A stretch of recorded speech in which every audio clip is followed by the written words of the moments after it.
L'invitation mystérieuse. J'étais un soir, assis dans mon bureau, perdu dans mes pensées, lorsqu'un domestique entra dans la pièce et me tendit une lettre. J'étais surpris de voir que la lettre m'était adressée par une personne que je n'avais jamais rencontrée. La lettre était écrite dans une belle écriture cursive, les mots étaient soigneusement choisis. « Cher monsieur », commençait la lettre, « j'espère que cette lettre vous trouvera bien. J'ai entendu parler de votre amour pour l'aventure et l'exploration, et je voudrais vous inviter. Je suis propriétaire d'un yacht privé et j'ai décidé d'entreprendre un voyage vers une île isolée qui n'a jamais été explorée par personne auparavant. Je serais honoré si vous m'accompagniez dans ce voyage. » J'ai lu la lettre plusieurs fois, essayant de décider si c'était authentique ou un canular.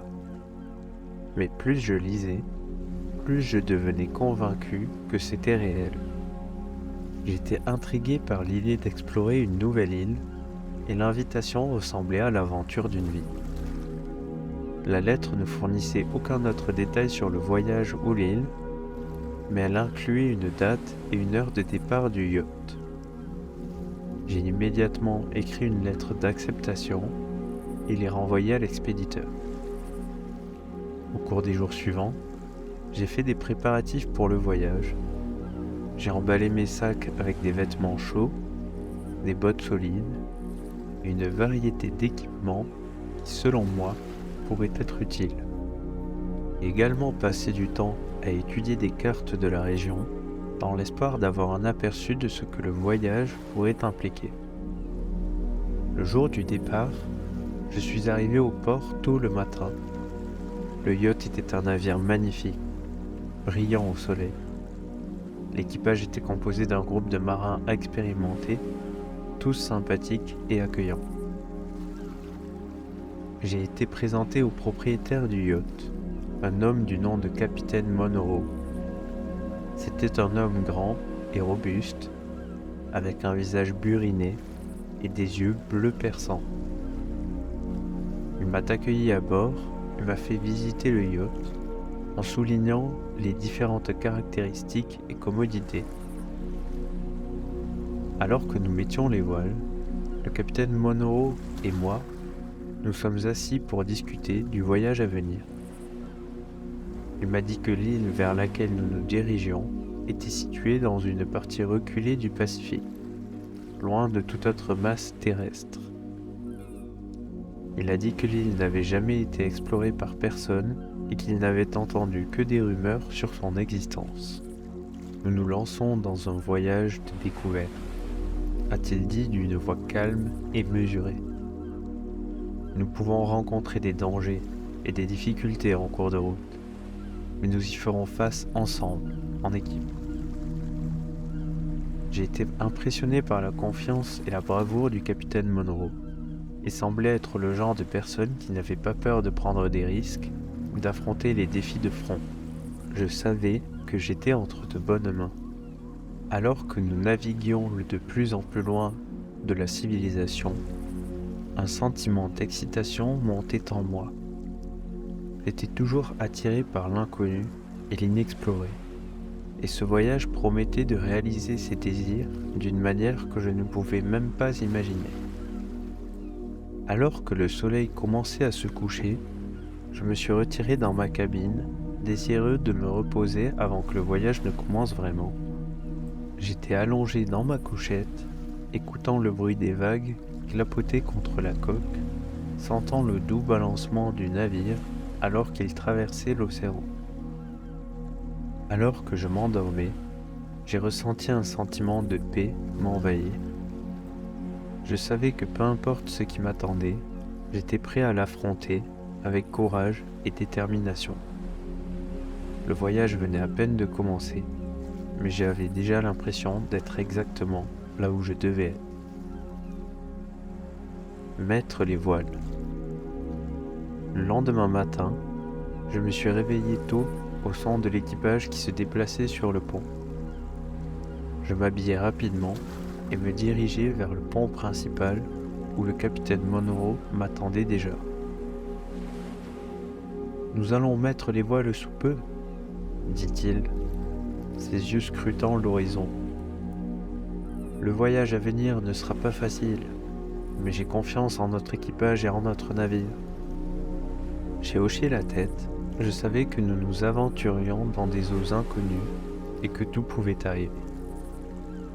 L'équipage s'affairait, fixant les cordages et hissant les voiles.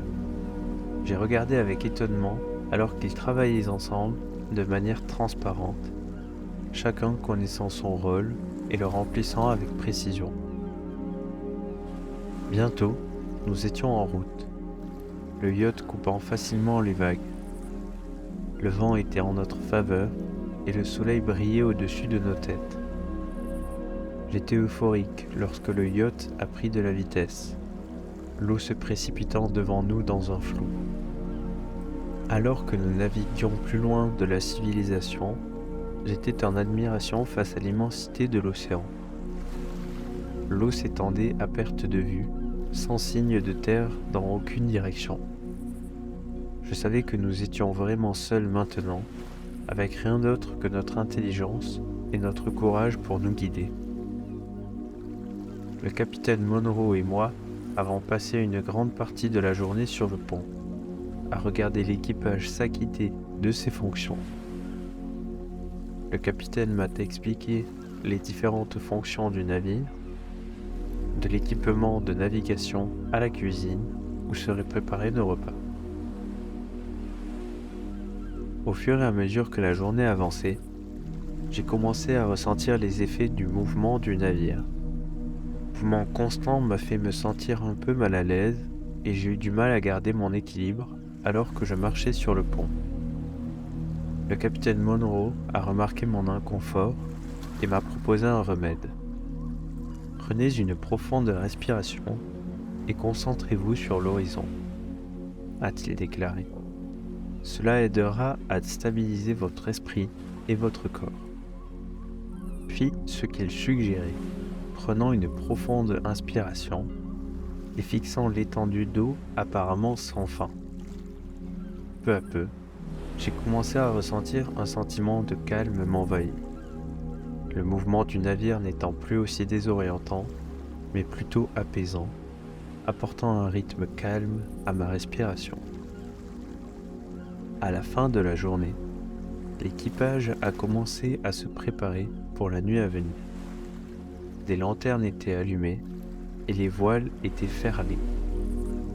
J'ai regardé les étoiles commencer à apparaître dans le ciel, une par une, leur lumière scintillante, un spectacle bienvenu dans l'obscurité.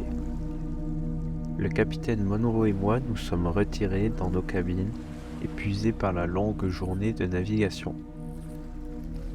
Alors que j'étais allongé dans ma couchette, j'ai senti le doux balancement du navire m'endormir.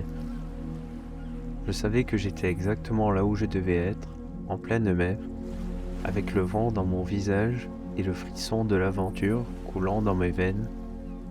Je me sentais plus vivant que jamais. L'île inconnue. Les jours se sont transformés en semaines alors que nous naviguions de plus en plus loin dans des eaux inexplorées.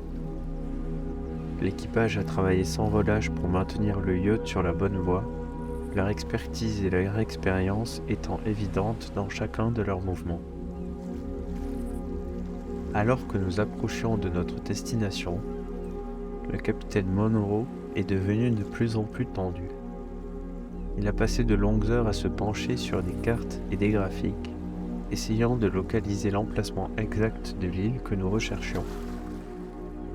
Enfin, nous avons eu notre premier aperçu de la Terre à l'horizon. L'île était petite, mais elle contrastait fortement avec l'étendue d'eau sans fin qui l'entourait.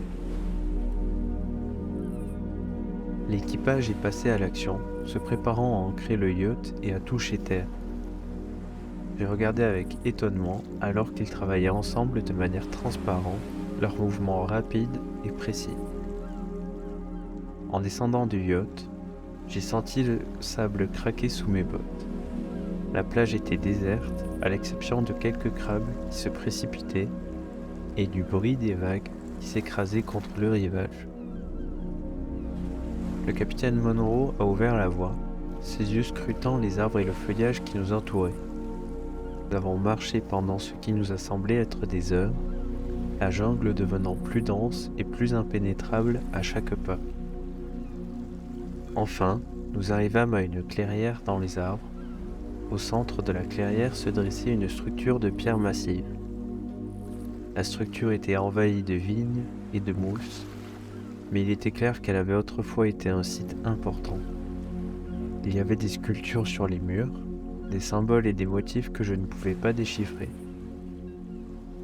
Le capitaine Monroe s'avança, sa main traçant les gravures avec un regard émerveillé sur son visage.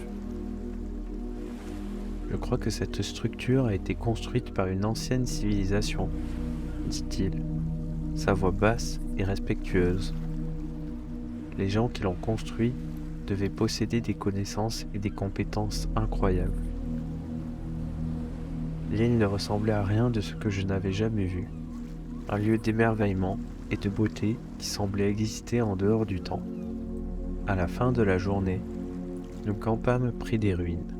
L'équipage a allumé un feu et nous nous sommes installés pour la nuit, écoutant les bruits de la jungle autour de nous. Alors que je m'endormais, la curiosité s'emballait dans ma tête. L'île contenait de nombreux secrets et je savais que nous commencions tout juste à les découvrir. Une étrange découverte. Le lendemain matin, nous repartons dans la jungle, notre curiosité et notre sens de l'aventure nous faisant avancer.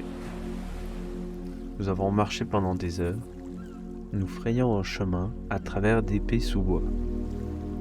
Enfin, nous arrivâmes à une grotte dont l'entrée était cachée par un enchevêtrement de lianes et de broussailles.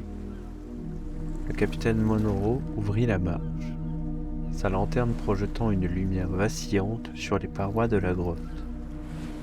Alors que nous nous enfoncions plus profondément dans la grotte, un malaise s'installa en moi. L'air était épais et moisi, et l'obscurité semblait nous envahir de tous côtés. Soudain, nous sommes tombés sur une chambre. Ses murs étaient couverts de cristaux incandescents. Les cristaux projetaient une lumière étrange sur les murs, créant d'étranges ombres et reflets. J'étais à la fois émerveillé et terrorisé alors que nous explorions la chambre, incertains de ce que nous pourrions trouver. Alors que nous nous enfoncions plus profondément dans la chambre, nous sommes tombés sur un objet étrange. C'était une petite figurine finement sculptée, faite d'un matériau que je ne pouvais pas identifier. La figurine avait la forme d'une créature, avec plusieurs membres et une expression effrayante sur son visage. Le capitaine Monroe ramassa la figurine, ses yeux balayant sa surface. « C'est magnifique, » dit-il, sa voix étouffée. « Je ne comprends pas comment ils ont fait ça, mais croyez-moi, je trouverai la vérité. » Alors que nous examinions la figurine, nous avons entendu un bruit étrange provenant de l'obscurité de la grotte. C'était un grondement sourd, comme le grognement d'un gros animal. Soudain, une créature émergea de l'ombre, ses yeux brillants d'une lumière d'un autre monde. Il ne ressemblait à aucun animal connu, avec plusieurs membres et une apparence étrange et extraterrestre. La créature se dirigea vers nous, ses mouvements rapides et imprévisibles. Je sentis la peur me saisir alors qu'il se rapprochait, incertain de ce qu'il pourrait faire. Mais alors, à ma grande surprise, la créature s'est arrêtée et a semblé nous regarder avec curiosité. Il pencha la tête sur le côté, nous étudiant avec un regard d'intelligence presque humaine. Alors que nous nous tenions là, pétrifiés, la créature a émis un son qui ressemblait presque à un discours. Il semblait essayer de communiquer avec nous, de nous dire quelque chose d'important. Pendant des heures, nous nous sommes assis avec la créature, essayant de comprendre son langage et ses motivations. Lentement mais sûrement, nous avons commencé à reconstituer les secrets de cette île mystérieuse, la connaissance et la sagesse de ses anciens habitants. Alors que la nuit avançait, nous sommes retournés à notre camping, encore sous le choc de l'étrange rencontre avec la créature extraterrestre. La figurine que nous avions trouvée ressemblait à un talisman, une clé pour percer les mystères de l'île. En m'allongeant pour dormir cette nuit-là, je me répétais quelle incroyable aventure dans laquelle nous nous étions embarqués. L'île contenait plus de secrets que nous ne pouvions jamais imaginer, et je savais que nous commencions tout juste à les découvrir. Une espèce des plus inhabituelles. Au cours des jours suivants, nous avons continué à explorer l'île, découvrant ses nombreux mystères et rencontrant d'étranges créatures à chaque tournant. Un jour, nous sommes tombés sur un magnifique lagon, ses eaux cristallines et scintillantes au soleil. En approchant du bord du lagon, nous avons vu qu'il grouillait de vie, de poissons multicolores et de plantes de toutes formes et tailles. Mais ensuite, nous avons vu une créature familière. C'était une tortue de mer géante, sa carapace aussi grosse qu'une petite voiture. La tortue semblait nous regarder avec curiosité, ses yeux nous étudiant avec attention. Comme nous l'avons regardé, il a nagé plus près, ses mouvements gracieux et fluides. Le capitaine Monroe s'approcha prudemment de la tortue, lui tendant la main dans un geste d'amitié. La tortue se blottit contre sa main, semblant apprécier son toucher. Pendant des heures, nous avons passé du temps avec la tortue de mer géante, étudiant son comportement. Nous avons appris que la tortue faisait partie d'une espèce unique à cette île et qu'elle vivait ici depuis des milliers d'années. Nous nagions avec la tortue et explorions le lagon, appréciant la diversité de la vie sur cette île. C'était un lieu de magie et de mystère. Mais alors que nous nous préparions à quitter le lagon, nous avons entendu un bruit qui nous a remplis de peur. C'était un grondement sourd, comme le grognement d'un gros prédateur.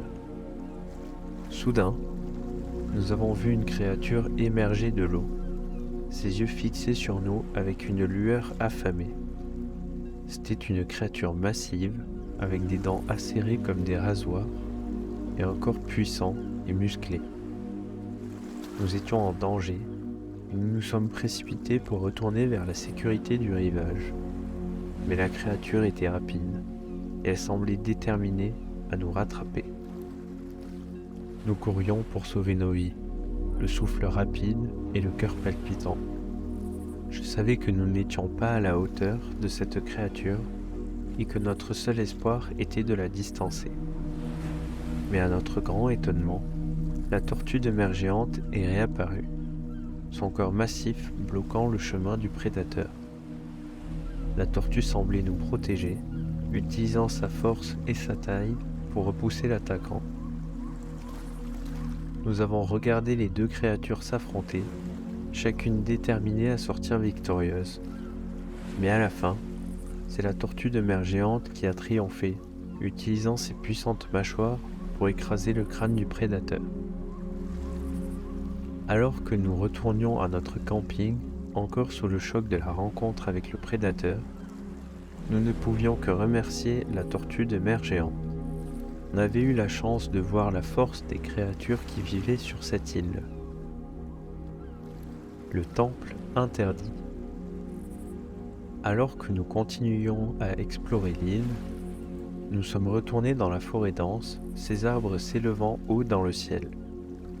Le capitaine Monroe a ouvert la voie, sa machette piquant les sous-bois alors que nous nous enfoncions plus profondément dans la jungle. Enfin, nous sommes tombés sur une clairière au centre de laquelle se dressait un temple massif, ses murs sculptés de symboles et de motifs complexes.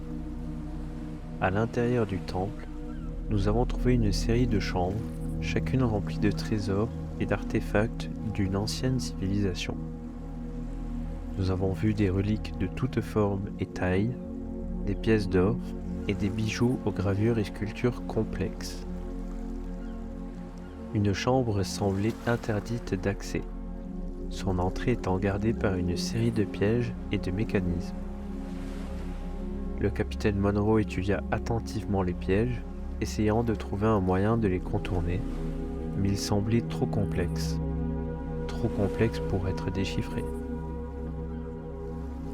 Alors que nous nous tenions là, nous demandant quoi faire ensuite, nous avons entendu un son venant de l'autre côté de la chambre. C'était un grondement sourd, comme le grognement d'un gros animal. Soudain, une créature émergea, ses yeux fixés sur nous, avec une lueur affamée. C'était une créature rapide, elle avait sorti ses griffes et semblait avoir faim. Nous étions à nouveau en danger, et nous nous sommes précipités pour trouver un moyen de sortir de la chambre. Mais la créature était rapide, et elle semblait déterminée à nous rattraper. Alors que nous courions pour sauver nos vies, nous avons réalisé que la créature nous poussait en fait vers une sortie cachée.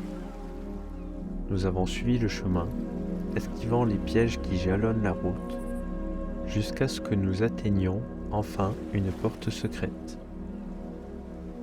Nous avons rapidement refermé la porte derrière nous. Nous sommes retrouvés dans une pièce sombre, éclairée seulement par des torches vacillantes.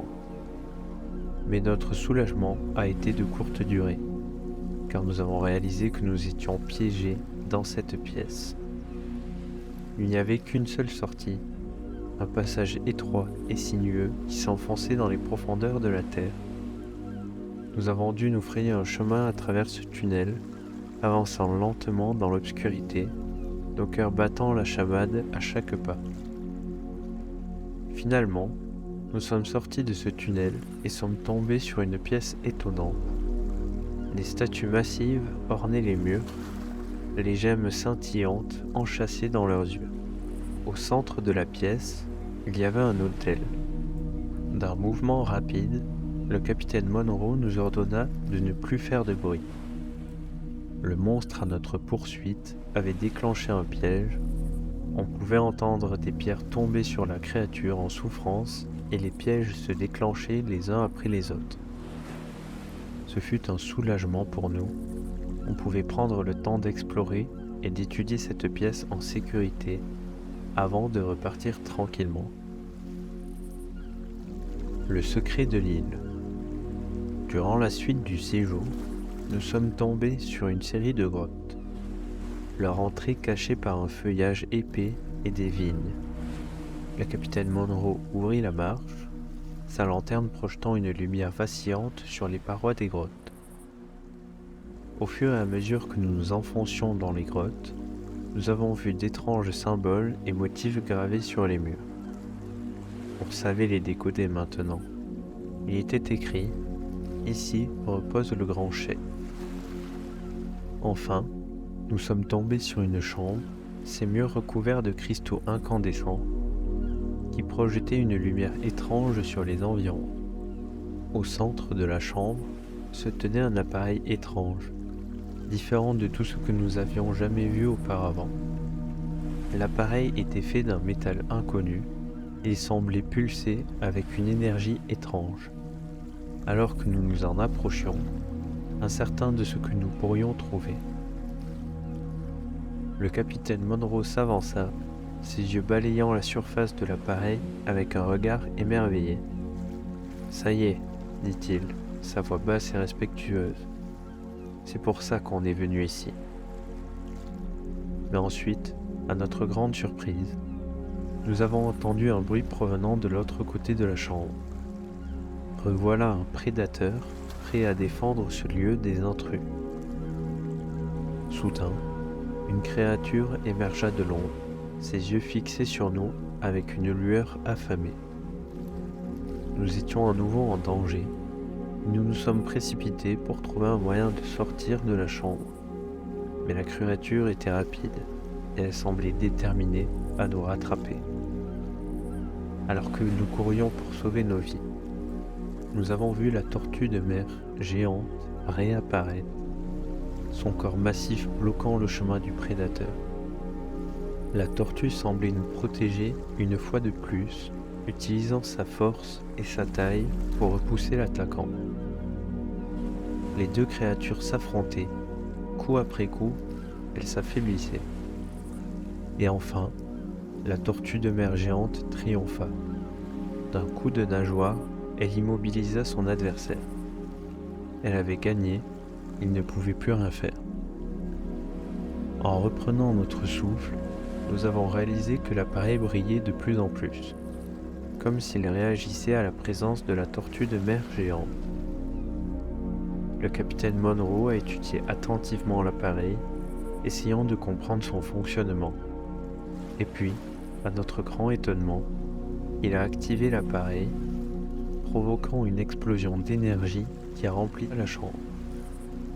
Alors que nous regardions avec admiration, nous avons vu que l'île changeait, son tissu et sa structure même se déplaçant et se transformant sous nos yeux. Et puis, dans un éclat de lumière et d'énergie, nous avons vu le véritable secret de l'île révélé. C'était un endroit d'une puissance et d'une magie incroyables. Un endroit où les frontières entre les mondes et les dimensions étaient floues et indistinctes. Nous avions découvert le véritable secret de l'île, et nous avions été changés à jamais par l'aventure dans laquelle nous nous étions embarqués. Retour à la civilisation. Notre séjour sur l'île touchait à sa fin. Pendant des jours, nous avions commencé à préparer notre départ. Nous avions découvert ses nombreux secrets et rencontré ces créatures étranges et merveilleuses, mais il était temps de retourner à la civilisation. Le capitaine Monroe a consulté ses cartes, essayant de trouver le meilleur itinéraire pour retourner sur le continent. Nous savions que le voyage serait long et périlleux, mais nous étions déterminés à rentrer chez nous. Nous avons dit au revoir à la tortue de mer géante, la remerciant pour sa protection et ses conseils tout au long de notre voyage. Et puis, le cœur gros, nous avons commencé la traversée. Pendant des jours, nous avons navigué en pleine mer, notre bateau rebondissant et tanguant sur les vagues. Nous avons lutté contre des tempêtes et une mer agitée, nous accrochant à l'espoir de rentrer chez nous sains et saufs. Alors que nous approchions de la côte, nous avons vu le spectacle familier de la civilisation apparaître. Nous avons vu les lumières des villes et des villages, les bruits de la circulation et les gens remplir nos oreilles. Et puis, soulagés, nous avons de nouveau mis pied sur un sol solide. Nous étions rentrés chez nous, vivants et intacts, après notre aventure incroyable. Mais même en nous réinstallant dans nos anciennes vies, nous savions que nous n'oublierions jamais l'île et ses nombreux secrets. En repensant à notre aventure, je me rends compte que c'était plus qu'un simple voyage dans un endroit lointain. C'était un voyage de l'esprit, une quête de connaissance et de compréhension nous avait conduits aux confins de l'inconnu. L'héritage de l'île. Des années s'étaient écoulées depuis notre voyage vers l'île, et pourtant son souvenir restait vif dans mon esprit. Je m'étais réinstallé dans mon ancienne vie, mais c'était différent maintenant.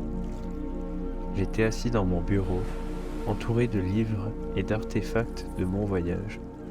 J'ai réalisé que l'île avait laissé sa marque sur moi à plus d'un titre. Cela avait suscité une curiosité et une soif de connaissance qui ne s'était jamais estompée, me conduisant dans une vie d'exploration et de découverte. Et puis, j'ai reçu une lettre du capitaine Monroe, m'invitant à le rejoindre pour un autre voyage de découverte. Il pensait avoir trouvé un nouveau mystère, une nouvelle aventure, selon lui, pourrait m'intéresser. Sans hésiter, j'ai accepté son invitation, désireux de revivre le frisson de l'inconnu. Cette fois, nous partions à la recherche d'une ville perdue, un lieu de grande puissance et de savoir qui avait été caché au monde pendant des siècles. Et alors que je faisais mon sac, je ne pouvais pas me retenir de rire. Après des années à travailler ici de nouveau, je savais que je ne reviendrais plus. C'était ma vie d'avant. Et je partais voguer vers mon avenir, ma nouvelle vie.